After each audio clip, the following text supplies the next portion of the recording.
York's classic rock, Q1043. Patrick Simmons, Tom Johnston, Doobie Brothers with us this morning with a very special announcement here at Q104.3. The first thing I want to do is thank you guys for getting up so early.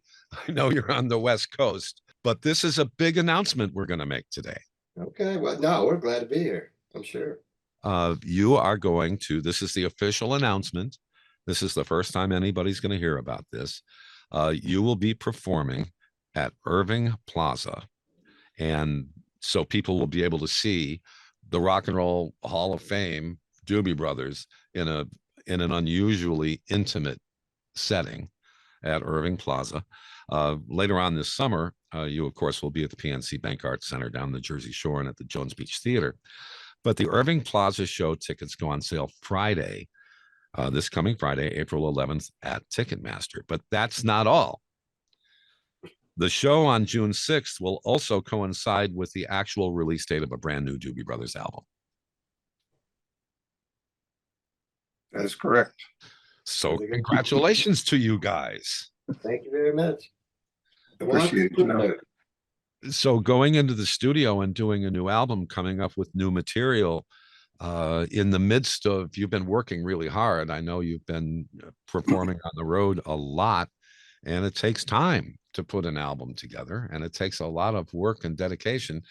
And yet you guys have found a way to do it. Kind of in between being on the road, back and forth, yeah. Do you write the songs, Tom, on the road, or do you set time apart for that? I'll be honest with you, the road kind of takes up all your energy and mental whatever. I've written like maybe one song on the road my entire life, basically. Most of it's when you come home. And in this case, we wrote everything basically with John Shanks. So most of the songs, I don't know about Lahaina, that may not be. Is that just? Yeah, I wrote that with John and Mike McDonald as well. So you all participated in the songwriting, including your producer, John Shanks. Correct. What about John McPhee? John did guitar, fiddle, dobro.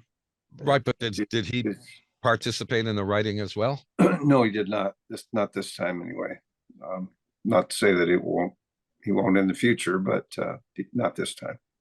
Well, the Doobie Brothers lineup that you will see at Irving Plaza includes Tom Johnston and Patrick Simmons and Michael McDonald and John McPhee. And, I've seen a full set right from the stage with you guys performing, and just the way that you've coalesced as a unit is just pretty damn amazing. I guess it shouldn't amaze me so much considering the caliber of the talent on the stage, but it's really an exciting show, and it covers the entire spectrum of Doobie Brothers hit after hit after hit after hit after hit, along with some new material as well. Mm-hmm. That's probably what's going to happen this time as well. We got these new songs to perform, which will be a challenge, but fun. Nonetheless, it's going to be. That's really cool to have new material always.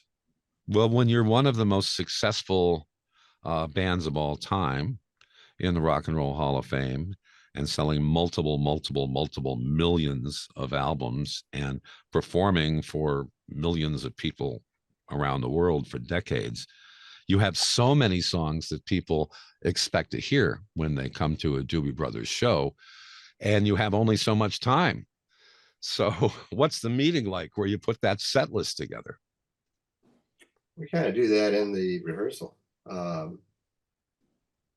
We'll have, as Pat said, we'll have some new songs. That takes quite a bit of time to get those things adjusted and where everybody's got their part down pat and stuff like that. And throwing those at the crowd, I don't know how many we're going to do, Pat. I'm just assuming 2 or 3. Work them up and put them in the set, but you have to also fit them in the set where you think they feel best as far as, being around the other song. Mm-hmm.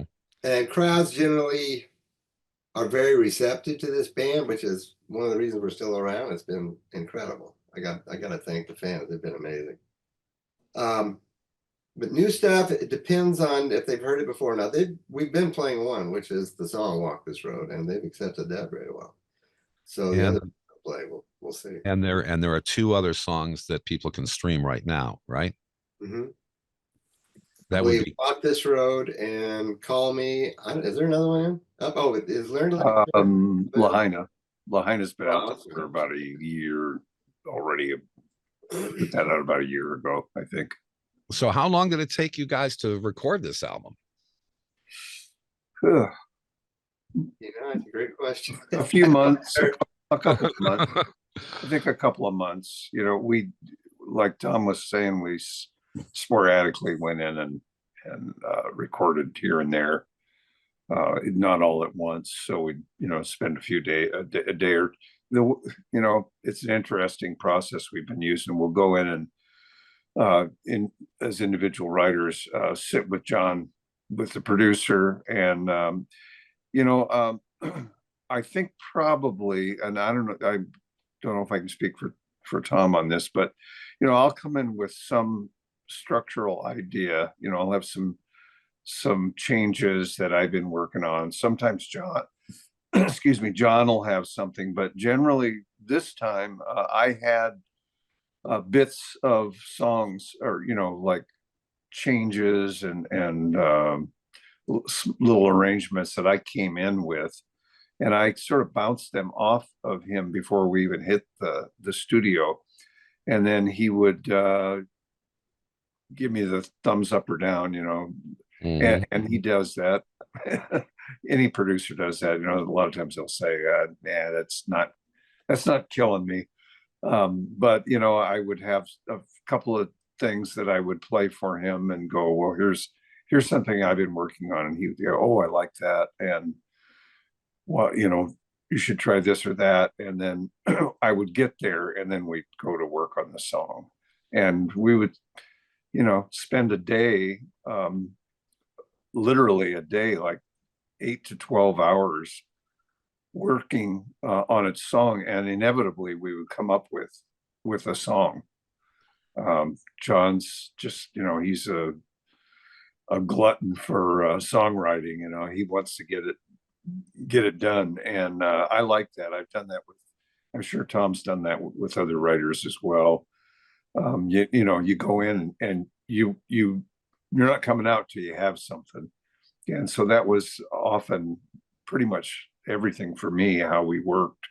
Whenever we went in, we came out with a song. So I like that process, and it does speed things up to a certain degree in terms of coming up with the material. And you might not finish the whole song that day, but it wouldn't be long before you'd have a finished song and at least a semblance of a recorded version of it. So and then we come back and forth and add things to it from time to time, and the rest of the guys would jump in there and sing something or play something, and so that was kind of the process anyway.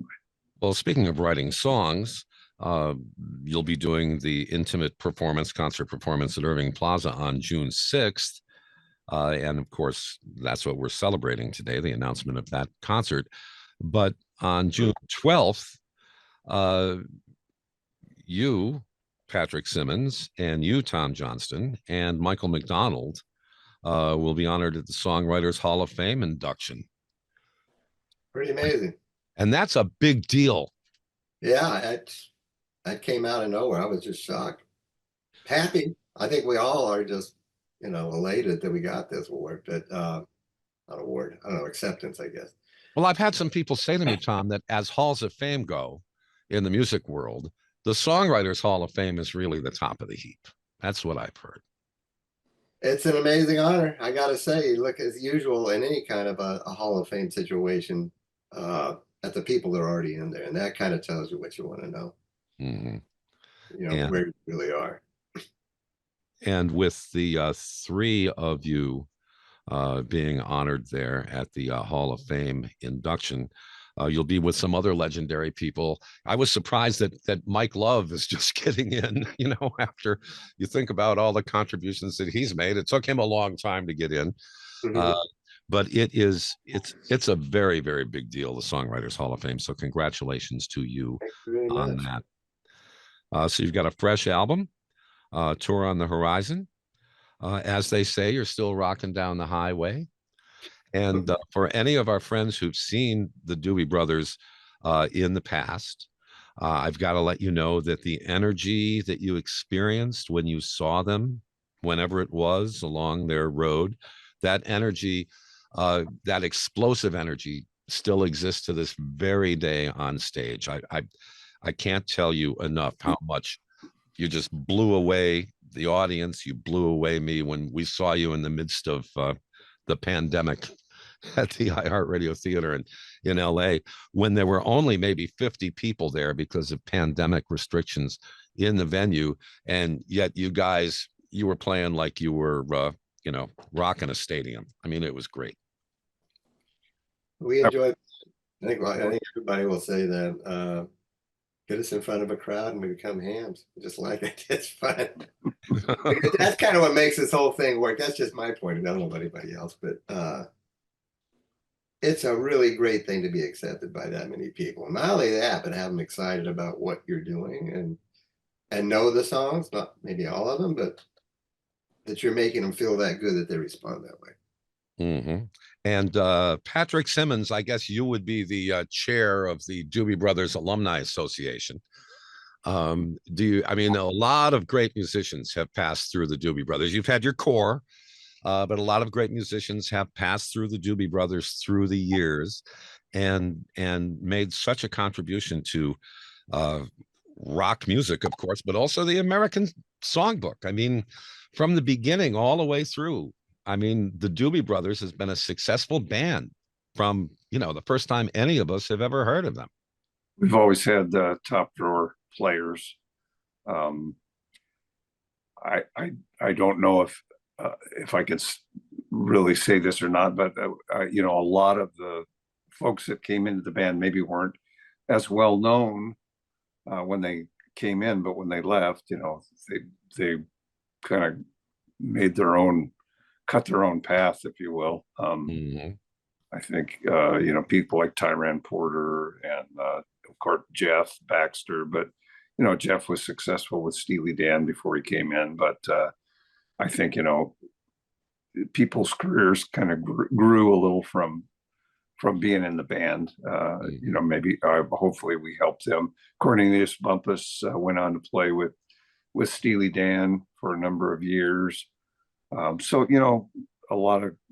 We've had great players. They were great before they came in to play with us, and they've gone on to great careers after they moved along. So it's a good feeling. I've always looked on this as a family kind of a thing. We've done shows where all the musicians have come back and played shows with us, and I think that's something I like to see again, at least to whoever's around that would want to show up and sit in. We should probably do that again one of these days, because that was a lot of fun. Maybe that'll happen, hopefully. Well, some really great world-class musicians. I mean, really, you look at the whole Doobie Brothers roster through the years, and it's breathtaking. It's breathtaking, the talent that has been on that stage with the title of Doobie Brother. And let's go over the essential info one more time. June 6th, the new album comes out. It's on Rhino Records. The album is Walk This Road. And on June 6th, to celebrate the release of the new Doobie Brothers album, there will be a very intimate performance at Irving Plaza here in Manhattan. Those tickets go on sale this Friday at Ticketmaster. There is, of course, the Songwriters Hall of Fame induction coming up on June 12th, and you'll get a chance to enjoy the Doobie Brothers outdoors this summer at the PNC down the shore and at Jones Beach. So, you guys, Rock and Roll Hall of Famers, legends, Patrick Simmons, Tom Johnston, we so appreciate you spending time with us this morning at Q104.3. Thank you, Jim. We appreciate it. Yeah, real pleasure, Jim. Thank you. Good to see you. New York's classic rock, Q104.3.